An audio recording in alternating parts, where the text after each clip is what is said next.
তারপর প্রশ্ন number 60 number 60 তে বলা আছে Raisa took 1 cup of half olive oil and half vinegar and poured it in a jar that had equal parts of olive oil, vinegar and water. If the result is the 3 cups mixture of salad dressing, what portion of the dressing is olive oil? অর্থাৎ বলা হচ্ছে রাইসা একটা কাপের অর্ধেক olive oil এবং অর্ধেক vinegar ঢেলে দেয় একটা জারের মধ্যে, এবং জারের মধ্যে আগে থেকেই অলিভ অয়েল, ভিনেগার এবং ওয়াটার সমান পরিমাণেই ছিল, অর্থাৎ রেশিও সমান ছিল তাদের।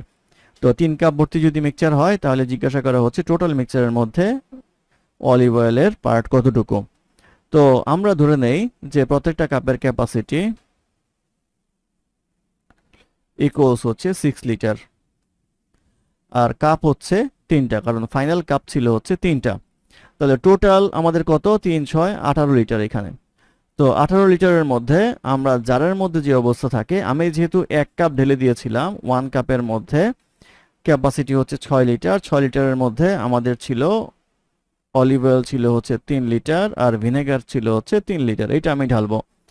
আর এখানে হচ্ছে 6 লিটারের হিসাব, বাকি 2 কাপ হচ্ছে জারের মধ্যে ছিল। 2 কাপ হচ্ছে আমাদের 12 লিটার। 12 লিটারের মধ্যে সবগুলাই সমান ছিল, তাহলে 2 কাপের যেটা ছিল সেটার মধ্যে অলিভ অয়েল ছিল হচ্ছে 4, ভিনেগার ছিল 4 আর ওয়াটার ছিল হচ্ছে 4। এই হচ্ছে 3 4 12। এখন আমরা সব মিলে যদি হিসাব করি, এটা আসবে হচ্ছে 7, এটা আসবে হচ্ছে 7, এটা আসবে হচ্ছে 4, তাহলে 7 দুগুণে 14, 15 16 17 18। এই টোটাল মিক্সচার হচ্ছে 18 লিটার। এই 18 লিটারের মধ্যে আমাদের ভিনেগার কতটুকু, ভিনেগার হচ্ছে 4 আর 3 7, অর্থাৎ 7/18 হবে হচ্ছে।